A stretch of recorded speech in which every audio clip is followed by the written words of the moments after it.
जय गुरु जी। वीडियो को लाइक कीजिए, चैनल को सब्सक्राइब कीजिए और बेल आइकन को प्रेस कर दीजिए ताकि जब भी हम नया सत्संग वीडियो अपलोड करें तो उसका नोटिफिकेशन आप तक तुरंत पहुंच जाए और फिर आप गुरु की महिमा और उनके अनेकों चमत्कारों के बारे में सुने, वो भी संगत की जुबानी। जय गुरु जी। आज मैं आप सबके साथ जो सत्संग शेयर करूँगा वो तिवाना आंटी जी का है और आंटी जी पंचकुला से हैं। चलिए आज का ये सत्संग हम आंटी जी के लिखे शब्दों में ये हम सब सुनते हैं। बहुत ही सुंदर और आश्चर्यजनक सत्संग शेयर करा है आंटी जी ने। जैसा आंटी जी ने सत्संग शेयर करा है वैसे ही आप सबके साथ इस सत्संग के माध्यम से आज मैं साझा करूंगा। इसलिए आप सभी संगत सत्संग के अंत तक बने रहना और सत्संग को बहुत ध्यान से सुनना और सत्संग को बीच में ना छोड़े, क्योंकि सत्संग सुनने वाले का भी कल्याण होता है और सत्संग करने वाले का भी। और हो सकता है जो आप आज सत्संग सुने उससे आपको भी अपने कई सवालों के जवाब मिल जाए। चलिए सत्संग शुरू करते हैं। जय गुरु जी। गुरु जी से मिलने से पूर्व मैं अत्यंत हठीली और अड़ियन थी। मैं किसी की बात नहीं सुनती थी, किंतु कुछ दुर्भाग्यपूर्ण घटनाओं ने मेरा उत्साह प्राय समाप्त कर दिया था। किसी ने मृत व्यक्ति की अस्थियों को चूरन कर मेरे भोजन में मिलाकर मुझे खिला दिया था। यह अत्यंत शक्तिशाली काला जादू था जिससे मैं मौत की कगार पर पहुंच गई थी। वह 1984 की घटना है और उस समय से मुझे सैया पर रहना पड़ रहा था। मैं बैठ या चल फिर नहीं सकती थी और कुछ भी पचा नहीं पाती थी। मैं संतों, तांत्रिकों, फकीरों और पंडितों के पास गई, लेकिन किसी ने भी मेरी सहायता नहीं करी। उन्होंने कहा कि मेरी मृत्यु निश्चित है। यदि कोई मेरी सहायता करेगा तो कर्मों के आदान प्रदान के कारण उसकी मृत्यु होने की संभावना है। 1 दशक तक मैं कष्ट सहन करती रही। फिर एक कनाडा निवासी लूना, जिसे मैं जानती थी, ने गुरुजी के पास जाने की सलाह दी। लूना प्रसिद्ध अभिनेता और निर्देशक सर्वग्राही हरपाल सिंह की पुत्री थी। उसने कहा कि यदि मुझ में आस्था हुई तो वह सहायता कर सकते हैं।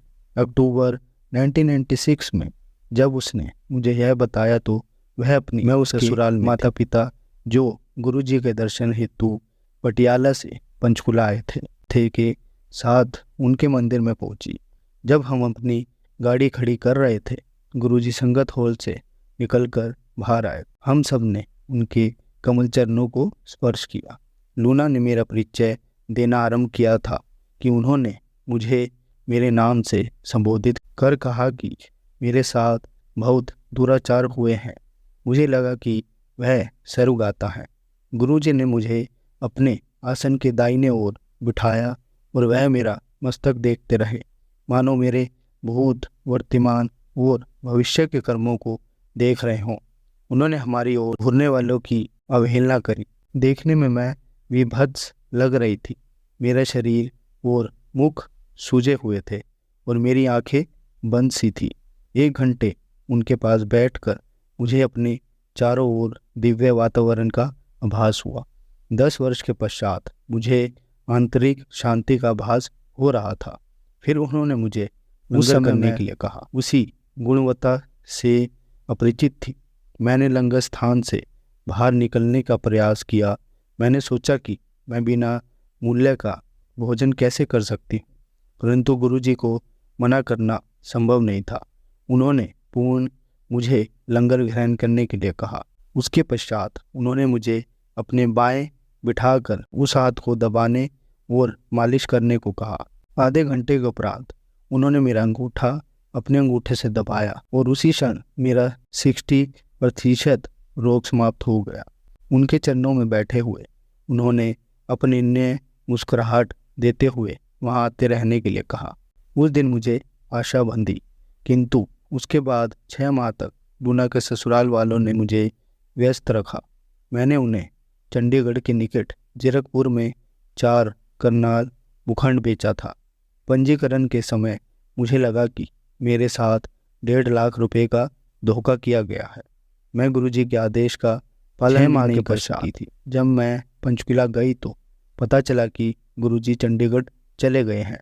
मैं उसी समय उनके पास गई। जैसे ही उन्होंने मुझे देखा, उन्होंने दूर से ही कहा कि मेरे साथ 1.5 लाख रुपए का छल हुआ है। उनकी स्वर्गता शक्ति पूर्ण सामने थी। उसके पश्चात मुझे 2 वर्ष तक शांत उपचार दिया। कालांतर में मैंने शिव पुराण में पढ़ा कि गुरु को 2 वर्ष तक शिष्य की परीक्षा लेनी चाहिए। मैं उनके पास निरंतर जाती रही। प्रसन्न मुद्रा में गुरुजी अपने भक्तों को अपने चित्र बांटते थे, पर यह करते हुए वह सदा मुझे टाल जाते थे। मुझे अत्यंत दुख होता था, लेकिन अड़ियल होते हुए भी मैंने उनकी आज्ञा का पालन किया। 5 बहनों में सबसे छोटी होने के कारण मुझे बहुत लाड प्यार मिला था। मैं प्रतिदिन 7 बजे संगत में पहुंच जाती थी। 2 वर्ष के बाद एक दिन मुझे देर हो गई। भक्तों ने बताया कि उस दिन गुरुजी ने कम से कम 10 बार मेरे पहुंचने के बारे में पूछा था। मैं सदबंद रह गई। उसी दिन वह अति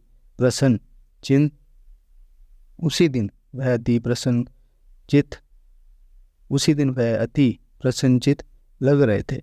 उन्होंने भविष्य में विश्व में होने वाली घटनाओं और स्वरूप का उल्लेख किया और घंटों वार्तालाप करते रहे। भक्तों ने जो सुना वह आजकल समाचार पत्रों के मुख्य समाचार होते हैं। मैंने अपने हाथ जोड़कर उनसे प्रश्न पूछने की आज्ञा लेकर उनको कहा, गुरुजी, क्या मैं इतनी दुर्भाग्यशाली हूँ कि मुझे आपका चित्र नहीं मिल सकता? गुरुजी ने उत्तर दिया कि मुझे चित्र की आवश्यकता नहीं है, क्योंकि वह मेरे हृदय में बसते हैं। इस कथन ने मुझे सोचने को प्रेरित दिया। वह तो स्वयं ईश्वर हैं और हृदय में तो केवल ईश्वर ही बसते हैं। पर उन्होंने मुझे एक छोटा चित्र दिया और कहा कि यह उनका परिचय है। मैं उसे सदा अपने पास रखती हूँ। उसे मैं अपने तकिए के नीचे भी रखती हूँ या अपने परिधान पर लगा लेती हूँ। इससे मुझे सब बुराइयों से सुरक्षित होने का आभास होता है। मैं अपने शयन कक्ष में गुरुजी का चित्र रखती थी और उसकी पूजा करती थी। कालांतर में उसमें 2 चक्षु प्रकट हुए।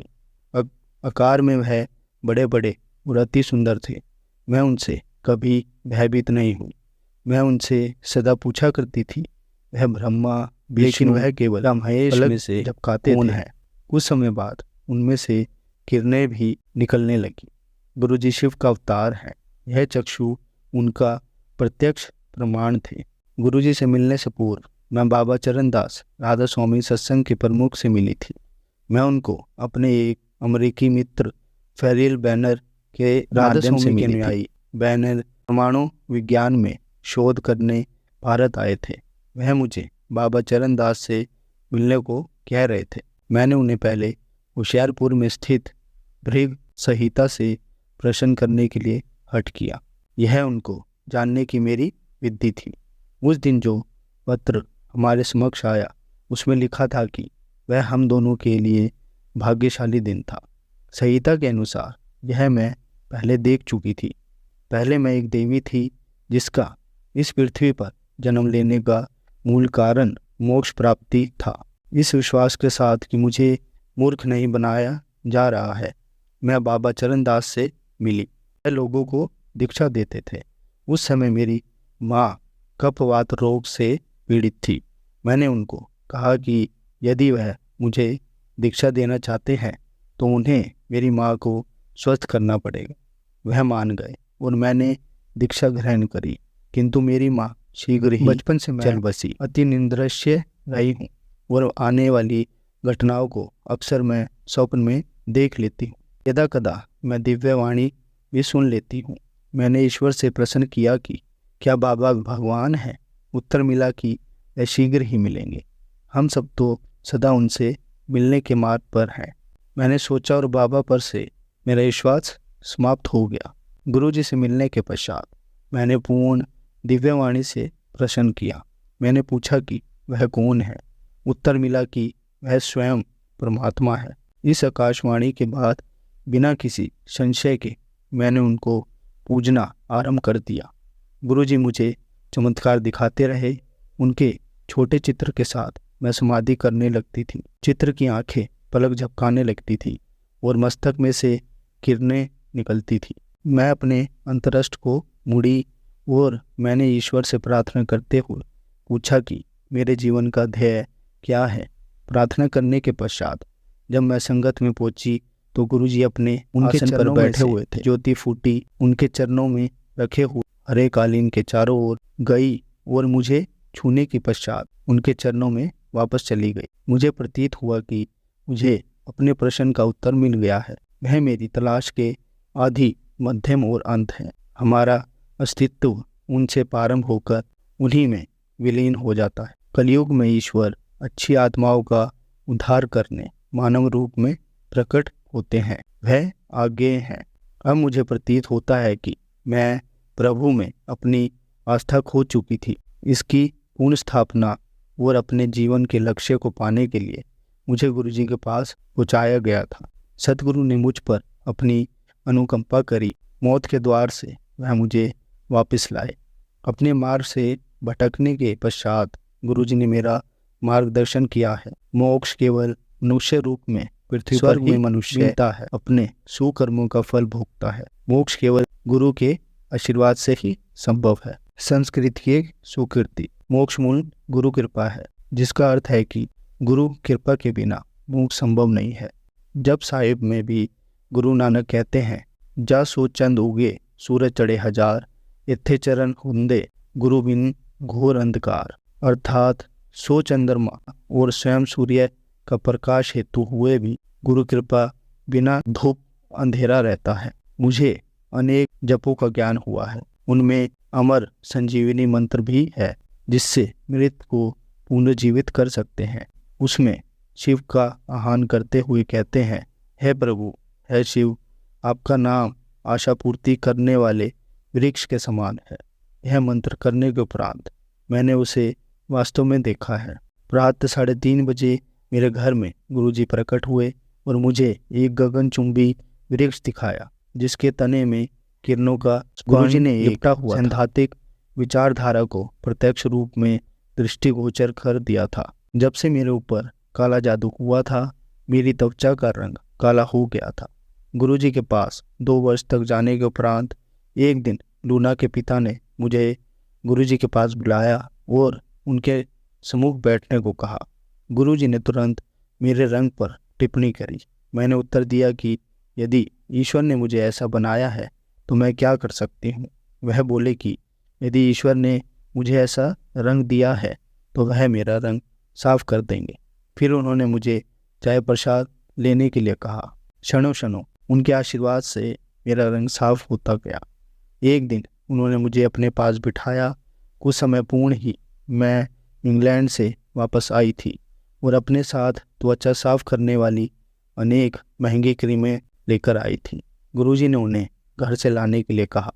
उस समय रात्रि के 12:30 बज रहे थे। मैंने उन्हें बताया कि इस समय जाने से मेरे पड़ोसी मुझे तंग करेंगे।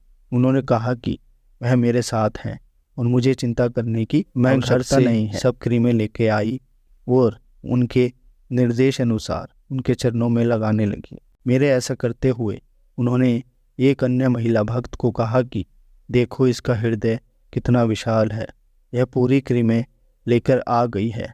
उनके पैरों में वह लगाने के पश्चात मुझे आभास हुआ कि मेरे पैरों की पीड़ा, जिससे मैं कई वर्ष से प्रभावित थी, समाप्त हो गई है। मुझे अपने चंडीगढ़ निवास में अकेले रहने के कारण सदा चिंता सताती रहती थी। एक बार मैं गुरुजी के यहाँ से रात्रि 1:30 बजे वापस जा रही थी। अपने यहाँ पहुंचकर दूसरी मंजिल पर स्थित अपने घर में प्रवेश करने के लिए मैं सीढ़ियाँ चढ़ रही थी कि मुझे गुरुजी की सुगंध मिली। मुझे एकदम सुरक्षा का आभास हुआ। मैंने अपने पीछे दरवाज़ा बंद ही किया था कि मुझे किसी के खांसने की आवाज़ आई। मैं अत्यंत भयभीत हो गई। कौन हो सकता है? क्या कुछ चोर घर में पूरी रात आए थे? मैं सो नहीं पाई। अगले दिन जब मैं गुरुजी के पास गई तो वह उसी प्रकार से खांसे। मुझे ज्ञात हो गया कि रात को वह मेरे घर आए थे। यह जानकर कि गुरुजी घर बार बार आ रहे हैं, विशेष पर अमृत वेला के समय पर मैंने घर के पर्दे बदलने का निश्चय किया, किंतु यह करते हुए मैं गिर पड़ी। मेरी रीढ़ की अस्थि में पहले ही चोट थी और अब यह हो गया। जब उनके लिए पर्दे लगा रही थी, मुझे नींद आ गई। स्वप्न में मैंने देखा कि गुरुजी 2 भक्त के साथ घर आए हैं। उन्होंने उनको वातानुकूल यंत्र को बंद करने के लिए कहा क्योंकि मैं गिर गई थी। जब मैं जागी तो मेरे एसी के साथ पंखे भी बंद थे। गुरुजी अपने भक्तों का इतना ध्यान रखते हैं। जब वह ध्यान रखते हैं वह वास्तव में ध्यान रखते हैं। एक अन्य दिन जब मैं संगत से वापस आ रही थी तो अचानक एक गाय मेरी कार के सामने आ गई। मैं केवल गुरुजी चिल्लाई और बच गई। घर पहुंचकर मुझे पता लगा कि गुरुजी ने भक्तों को मुझे निरंतर फोन करने के लिए कहा हुआ था। फोन पर बात करके मेरा हाल चाल पूछे। एक बार पंचकुला के निकट सकेत्री में स्थित शिव मंदिर से मैं वापस आ रही थी तो रात अधिक हो गई थी। अकस्मात मेरी कार का दाहिना पहिया एक नाली में फंस गया। जितना भी मैं एक्सीलेटर दबाऊं वह टस से मस नहीं हो रहा था। इस प्रकार से मैं कोई आधा घंटा अटकी रही होंगी कि मैंने एक बस को तीव्र गति से अपनी ओर आते देखा। मैंने गुरुजी को आवाज लगाई और तुरंत वह पहिया बाहर आ गया। सुरक्षित मैं पूर्ण सड़क पर आ गई थी। गुरुजी न केवल मेरी भौतिक आपत्ति भावना का भी विशेष ध्यान रखते हैं। चंडीगढ़ में मैं एक शारीरिक शिक्षा महाविद्यालय में पढ़ाती थी। वहाँ के शिक्षकों को कला विभाग से आशुतोष था और उनका व्यवहार देशपूर्ण रहता था। एक दिन मैं उनके कटाक्ष और सहन नहीं कर पाई और अपनी कार में बैठकर रो रही थी। तुरंत गुरुजी की सुगंध कार में भर गई और मैं अपनी भावुकता से एक बाहर निकल आई। प्रशासनिक अधिकारी सरदार मनमोहन सिंह मेरी सहायता करते रहते थे। सेवा नियुक्त होने के बाद उनके मस्तिष्क के कीटाणु नष्ट होने लगे थे। अक्सर वह भाषण देने लगते थे और उनको घर पर बांध कर रखना पड़ता था क्योंकि उन्होंने मेरे पर अनेक उपकार किए थे। मैं उनका यह ऋण चुकाना चाहती थी। मैंने यह गुरुजी को बताया तो उन्होंने उनकी पत्नी को ताम्र लोटा लाने के लिए कहा और उसे अभिमंत्रित किया। मैं उनको भी गुरुजी के पास लेकर आई। गुरुजी ने उन्हें अच्छी नींद लेने के लिए कहा और उस रात उन्हें एक लंबे अंतराल के बाद गहरी नींद आई। एक दिन गुरुजी ने सरदार मनमोहन सिंह की पत्नी को च्यवन खरीद कर बृहस्पति और शुक्रवार को अपने घर रखकर सेक्टर 44 के निहंग गुरुद्वारे में दान करने के लिए कहा। यह करने के उपरांत उन्हें गुरु ग्रंथ साहिब का उस दिन का संदेश पूछना था। यह उन्होंने तो नहीं किया किंतु मैंने किया। किशोर ने पवित्र ग्रंथ से शब्द निकाल कर मुझे दिया। ईश्वर पहले भी पूर्ण थे, अब भी हैं और सदा रहेंगे। चंद्र और सूर्य उनकी आज्ञा का पालन करते हैं और जो निर्मल है वह उनको ही दिखाई देते हैं। मैं वह संदेश लिखकर संगत में ले आई, परंतु मैं उसे गुरुजी को दिखाने का साहस नहीं कर सकी क्योंकि मुझे यह करने के लिए नहीं कहा गया था। पात्र 3:30 बजे गुरुजी ने मुझे दर्शन दिए। उनके हाथ में गुरु ग्रंथ साहिब का वही वृक्ष था जिस पर वह शब्द अंकित थे। इसका क्या अर्थ है? वह गुरु ग्रंथ साहिब के रचयिता है। गुरुजी ने मुझे चंडीगढ़ में अपना घर बेचने को कहा। मैंने उसे बेच तो दिया किंतु मुझे चंडीगढ़ में रहने के लिए कोई और स्थान नहीं मिला। गुरुजी ने मुझे दीर्घकालीन भक्त खेरा परिवार के पास रहने के लिए भेज दिया। श्री खेरा विद्यालय में गुरुजी के अध्यापक रह चुके थे और उन्होंने उन्हें रक्त के कैंसर से मुक्त किया था। गुरुजी ने उन्हें संतान का आशीष भी दिया था। अपने खेरा परिवार ने मुझे एक कमरा दे दिया। मैं इतनी बेगुण थी कि यात्रा नहीं कर सकती थी और गुरुजी दिल्ली चले गए थे। गुरुजी द्वारा मेरे लिए भेजा हुआ प्रसाद मैं लिया करती थी। वह मेरे लिए औषधि था और उससे काले जादू के दुष्प्रभाव समाप्त हो रहे थे। उस प्रसाद में इतनी शक्ति थी कि मैं उसे खाने के पश्चात खून की उल्टी कर देती थी। मैंने देखा कि उल्टी में विष भी निकलता था। मुझे खिलाई गई अस्थियां की राख। लेकिन गुरुजी से दूर रहना सरल नहीं था। जब भी खेरा परिवार दिल्ली जाते थे मैं गुरुजी के चित्र के सामने रो पड़ती थी। एक बार रोते हुए मैंने कहा, जब कलियां मांगी कांटों का हार मिला। जब खेड़ा परिवार अगले दिन वापस आए तो उन्होंने गुरुजी द्वारा भेजे हुए पुष्पमाला मुझे दी।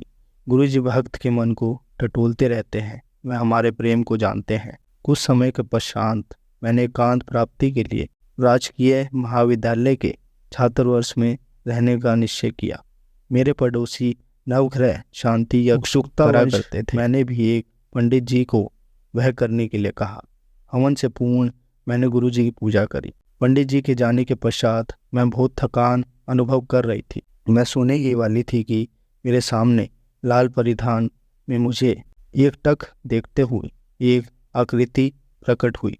वह गुरु जी के चित्र के सामने थी। इससे पहले कि मैं कुछ कह पाती, स्वर्गज्ञाता सदगुरु ने मुझे फ़ोन किया और पूछा कि क्या मैं उनकी पूजा कर रही थी। मेरे पास अपना कोई घर नहीं था और मैं पंचकुला में एक किराए के मकान में रह रही थी, परंतु बाद में मैंने यह घर नहीं खरीदा। गुरुजी ने मुझे वह घर दिखा दिया था। 1998 में एक स्वप्न में मैंने देखा कि मेरे पास एक कोने का मकान है जिसकी दीवारें गुलाबी रंग की है, किंतु मैं उस घर को नहीं ढूंढ पाई। कारण स्पष्ट था, ऐसे घरों का निर्माण 2001 में ही हुआ और हरियाणा नगर विकास निगम ने उनका आवंटन 2003 में ही किया। गुरुजी को उस घर के बारे में उसके बनने से पहले ज्ञान था। एक बार मुझे स्वप्न आया कि मैं दिव्य लोक में एक झील के किनारे बैठी हुई हूँ। इसके अनुपम सौंदर्य का वर्णन शब्दों में नहीं किया जा सकता है। उस लोक में भी मैं अपना पर्स जोर से अपने हाथ में पकड़ा हुआ था। जब मैं सोकर उठी तो मैं अत्यंत शर्मिंदा होकर सोच रही थी कि क्या मैं इतनी लोभी हूँ। मैंने अपने सब बैंकों से जमा पूंजी निकाल कर गुरुजी के चरणों में रख दी। उन्होंने कहा कि उन्हें इन निरर्थक कागजों की कोई आवश्यकता नहीं है और मुझे वह वापस ले जाने के लिए कहा। रात बहुत हो चुकी थी और मैं चिंतित थी, किंतु गुरुजी ने आश्वासन दिया कि वह साथ है और कोई अनहोनी नहीं होगी। मार्ग में मैं एक भक्त के घर पर चाय के लिए रुकी, किंतु गुरुजी ने मना कर दिया। मुझे अपनी कार के आसपास कुछ अवचित तत्व दिखाई दिए थे और मैं सीधा घर आ गई। एक रात मैं फिर उनके चित्र के सामने रो रही थी। उसी क्षण उनके चित्र में से एक दिव्य हाथ कीड़ों के आकार के अनेक स्त्री पुरुष चल फिर रहे थे। वास्तव में गुरुजी कहते हैं कि उनकी संगत कीट समान है। यह देखकर मुझे उसकी सार्थकता का आभास हुआ। ईश्वर की अपेक्षा और कौन अपने ग्रहों के निवासियों को अपने हाथ में संभाल सकता है। गुरुजी इस पृथ्वी के चक्रवर्ती सम्राट हैं। मैंने देखा है कि वे ब्रह्मा, विष्णु और महेश के दर्शन कहीं भी दे सकते हैं। एक स्वप्न में मैंने देखा कि मैं 7 वर्ष की नन्ही लड़की हूँ और मेरे दाहिने कान के पीछे बालों में कुछ झाग लगा हुआ है। वह झाग 4 स्वप्न के पेचों में परिवर्तित हो गया। वह खुले और 2 अन्य मूर्तियों के साथ शिव मूर्ति बाहर आई। एक दिव्य धमनी ने उनको त्रिदेव होने की घोषणा करी और मुझे पता चल गया कि मेरे गुरु सब देवों के देव हैं। वह स्वयं परमात्मा है। एक बार चंडीगढ़ में देर रात्रि में गुरुजी ने नवराज को भाग सोने के लिए डांटा। नवराज को अपनी आंखें खोलकर रखने में दिक्कत हो रही थी। अत्यंत गुरुजी ने उसको बार बार डांटा और सोने से रोका। घर पहुंचकर मैंने स्वप्न में देखा कि गुरुजी आसन पर बैठे हुए थे और संगत के स्वर्गवासी सदस्य और मेरी माँ भी उनमें थी, उनके सम्मुख बैठे हुई है। यह गुरुजी की परलोक में संगत थी। मैंने नवराज को संगत के लिए दूध की बाल्टी पकड़े हुए देखा। मैंने निष्कर्ष निकाला कि यदि नवराज उस रात सो जाता तो उसकी मौत निश्चित थी। सतगुरु के डांटने में अर्थ छिपा हुआ होता है। अपने को समर्थ पाकर मैं एक बार शिवरात्रि के अवसर पर दिल्ली आई तो उन्होंने मुझे डांटा। क्रोधित होकर उन्होंने जोर से मुझे वापस जाने के लिए कहा। बिना प्रसाद या लंगर ग्रहण किए मैं तुरंत वापस चली गई। मैं उनके चित्र के सामने दिल खोल कर रोई। मैंने कहा कि मैं अपने शिष्यों के साथ भी इस प्रकार का व्यवहार नहीं करती हूँ, पर गुरुजी मेरे भीतर छिपे हुए मेरे दृश्य भान को मिटा रहे थे। मैं कवियत्री हूँ और एक बार मैंने उन पर 20 छंद लिखे। जब मैंने यह कागज उनको दिया तो उन्होंने वह अपनी जेब में रख लिया और बोले कि मैं उन पर और लिखूंगी। उसके बाद ही मैं बिना किसी प्रयास के धारा प्रयास 100 छंद और लिख पाई। फिर मैंने एक उपन्यास जब प्रेम कियो लिखा और उनको समर्पित किया। शीर्षक गुरबानी की एक पंक्ति, जब प्रेम कियो जे परब पाए से उद्धृत किया था। शीघ्र ही यह पुस्तक गुरु कृपा से पंजाबी भाषा के एमफिल पाठ्यक्रम में लगा दी गई। जय गुरु जी, शुक्राना गुरु जी। संगत जी, आज हम आपको श्री रुद्र संहिता का द्वितीय खंड का छठा अध्याय पढ़कर सुनाएंगे, संध्या की तपस्या। ब्रह्मा जी बोले, है महाप्रज्ञ नारद, तपस्या की विधि बताकर जब वशिष्ठ जी चले गए तब संध्या आसन लगाकर कठोर तप शुरू करने लगी। वशिष्ठ जी द्वारा बताए गए विधान एवं मंत्र द्वारा संध्या ने भगवान शिव की आराधना करने उसने अपना आरंभ कर शिव भक्ति में लगा दिया और एघरा होकर तपस्या में मगन हो गई। तपस्या करते करते 4 युग बीत गए। तब भगवान शिव प्रसन्न हुए और संध्या को अपने स्वरूप के दर्शन दिए, जिसका चिंतन संध्या द्वारा किया गया था। भगवान का मुख प्रसन्न था, उनके स्वरूप से शांति बरस रही थी। संध्या के मन में विचार आया कि मैं महादेव की स्तुति कैसे करूं। इसी सोच में संध्या ने नेत्र बंद कर लिए। भगवान शिव ने संध्या के हृदय में प्रवेश किया और उसे दिव्य ज्ञान दिया, साथ ही दिव्य वाणी और दिव्य दृष्टि भी प्रदान की। संध्या ने प्रसन्न मन से भगवान शिव की स्तुति की। संध्या बोली, है निरंकार परम ज्ञानी भगवान शिव, मैं आपको नमस्कार करती हूँ, जो शांत, निर्मल, निर्विकार और ज्ञान के स्रोत हैं, जो प्रकाश को प्रकाशित करते हैं। उन भगवान शिव को मैं प्रणाम करती हूँ, जिनका रूप आदित्य, शुद्ध माया, प्रकाशमान सहित सत्य ऐश्वर्य से युक्त था तथा लक्ष्मी और सुख देने वाला है। उन परम पिता परमेश्वर को मेरा नमस्कार है, जो सत्व प्रदान, ध्यान योग्य, आत्मस्वरूप, सारभूत, सबको पार लगाने वाला तथा परम पवित्र है। उन प्रभु को मेरा प्रणाम है। भगवान शिव, आपका स्वरूप शुद्ध, मनोहर, रत्नमय आभूषणों से अलंकृत एवं कपूर सामान्य है। आपके हाथों में डमरू, रुद्राक्ष और त्रिशूल शोभा पाते हैं। आपके इस दिव्य चिन्मय सगुण साकार रूप को मैं नमस्कार करती हूँ। आकाश, पृथ्वी, दिशाएं, जल, तेज और काली सभी आपके रूप हैं। हे प्रभु, आप ही ब्रह्मा के रूप में जगत की सृष्टि, विष्णु रूप में संसार का पालन करते हैं।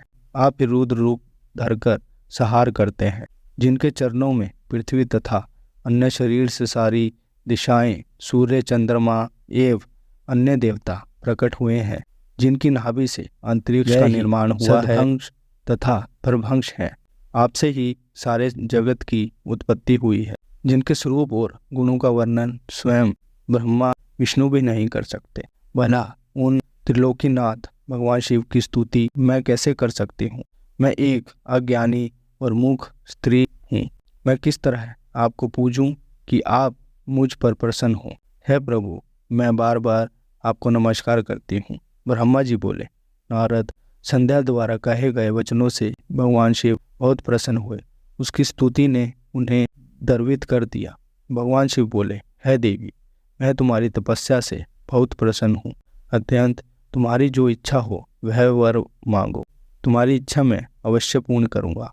भगवान शिव के यह वचन सुनकर संध्या खुशी से उन्हें बार बार प्रणाम करते हुए बोली, है महेश्वर, यदि आप मुझ पर प्रसन्न होकर कोई वर देना चाहते हैं और यदि मैं अपने पूर्ण पापों से शुद्ध हो गई हूँ, तो है महेश्वर, है दिवेश, आप मुझे वरदान दीजिए कि आकाश, पृथ्वी और किसी भी स्थान में ही रहने वाले इन संसार में जन्म ले, वे जन्म लेते ही काम भाव से युक्त न हो जाए। हे प्रभु, मेरे पति भी संद्रेय और मित्र के समान हो और अधिक कामी न हो। उनके अलावा जो मनुष्य मुझे काम भाव से देखे वह रुष वहीन अर्थात नपुंसक हो जाए। हे प्रभु, मुझे यह वरदान दीजिए कि मेरे समान युक्त और परम तपस्विनी तीनों लोकों में और कोई ना हो। निष्पाप संध्या के वरदान मांगने को सुनकर भगवान शिव बोले, है देवी संध्या, तथास्तु, तुम जो चाहती हो मैं तुम्हें प्रदान करता हूँ।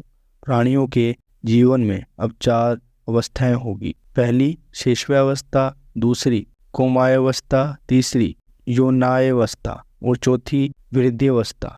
तीसरी अवस्था अर्थात यौवनावस्था में ही मनुष्य काम होगा। कहीं कहीं दूसरी अवस्था के अंत में भी प्राणी काम हो सकते हैं और तुम्हारी तपस्या से प्रसन्न होकर ही मैंने निर्धारित यह मर्यादा तुम परम सती होगी और तुम्हारी पति के अंतरिक्त जो मनुष्य तुम्हें सकाम भाव से देखेगा वह तुरंत पृष्ठहीन हो जाएगा। तुम्हारा पति महान तपस्वी होगा जो कि 7 कल्पों तक जीवित रहेगा। इस प्रकार मैंने तुम्हारे द्वारा मांगे गए दोनों वरदान तुम्हें प्रदान कर दिए हैं। अब मैं तुम्हें तुम्हारी प्रतिज्ञा को पूर्ण करने का साधन बताता हूँ। तुमने अग्नि में अपने शरीर त्यागने की प्रतिज्ञा की थी। मुनिवर मेधातिथि का एक यज्ञ चल रहा था जो कि 12 वर्षों तक चलेगा। उसमें अग्नि बड़े जोरों से जल रही है। तुम उसी अग्नि में अपना शरीर त्याग दो। चंद्रभागा नदी के तट पर ही तपस्वी का आश्रम है जहाँ महायज्ञ हो रहा है। तुम उसी अग्नि से प्रकट होकर मेधातिथि की पुत्री होगी। अपने मन में जिस पुरुष की इच्छा करके तुम शरीर त्यागोगी वही पुरुष तुम्हें पति रूप में प्राप्त होगा। संध्या जब तुम इस पर्वत पर तपस्या कर रही थी, युग में प्रजापति दक्ष की बहुत सी कन्याएं हुई। उनमें से 27 कन्याओं का विवाह उन्होंने चंद्रमा से कर दिया। चंद्रमा उन सबको छोड़कर केवल रोहिणी से प्रेम करते थे। तब दक्ष ने क्रोधित होकर उन्हें श्राप दे दिया। चंद्रमा को श्राप से मुक्त कराने के लिए उन्होंने चंद्रभागा नदी की रचना की। उसी समय मेधातिथि यहाँ उपस्थित हुई थे। उनके समान कोई तपस्वी ना है ना होगा। उन्हीं का ज्योतिषकोण नामक यज्ञ चल रहा है जिसमें अग्निदेव प्रज्वलित है। तुम उसी आग में अपना शरीर डालकर पवित्र हो जाओ और अपनी प्रतिज्ञा पूरी करो। इस प्रकार उपदेश देकर भगवान शिव वहाँ से अंतर्धान हो गए। संगत जी, कल के सत्संग में हम आपको श्री रुद्र संहिता का 3 खंड का 7वां अध्याय पढ़कर सुनाएंगे। जय गुरु जी, शुक्राना गुरु जी। संगत जी, अगर आपको आज का सत्संग अच्छा लगा हो तो आप इस सत्संग को और संगत के साथ जरूर साझा करें जिससे वो भी महाराज का दिव्य आशीर्वाद प्राप्त कर सके। जय गुरु जी।